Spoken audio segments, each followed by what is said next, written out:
Projet d'appui à la compétitivité de l'économie malienne, PASEM, a tenu ce mercredi 22 février 2023 au ministère de l'économie et des finances la 9e session du comité de pilotage, présidé par le secrétaire général du ministère de l'économie et des finances.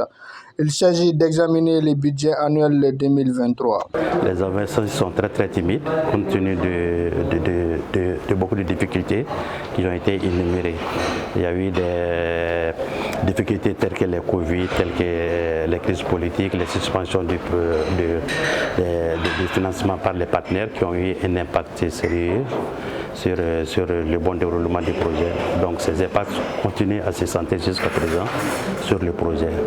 Donc ce qui fait qu'on a fait une évaluation du parcours qui a amené le partenaire financier à proroger le projet de 10 ans qui devait être clôturé le 31 décembre 2022 mais qui a été amené au 31 décembre 2024 pour permettre à la cellule de mettre en œuvre quand même l'objectif de ce projet qui est un projet dont l'objectif est très important pour le pays. Ces études sont bonnes si les choses évoluent positivement, c'est-à-dire si on appuie et agir certaines difficultés telles que les retards dans les réactions de la BAD sur le dossier. Ça va nous permettre quand même d'engager un succès et atteindre notre vitesse de croisière d'ici la fin de l'année. Pour rappel, le PASEM est financé sous forme de dons par la Banque africaine de développement à travers le Fonds africain de développement pour un montant de 10 millions d'unités de compte, soit environ 7 milliards 673 millions de francs CFA, et une contribution du budget national d'à peu près 1 million d'unités de compte, soit 767 millions de francs CFA.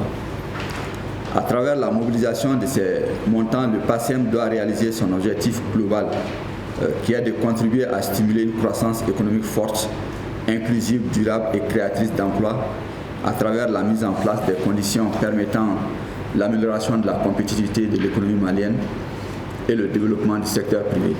Le taux de décaissement était de 13,30%. Après cette revue, et malgré les progrès constatés à travers les réactions de la BAD sur les dossiers qui lui ont été soumis, ce taux n'a pu progresser que de 0,29%. C'est ainsi qu'un PTBA qui révisait à la baisse le taux de décaissement global de 44,99% à 40,24% a été jugé pertinent pour l'année 2022. Malgré cela, il ressort de l'analyse des documents soumis à votre approbation que ce taux de décaissement du PTBA 2022 est seulement de 19,70%, qui est en deçà de la prévision révisée dont je rappelais tantôt de l'ordre de 40,24%.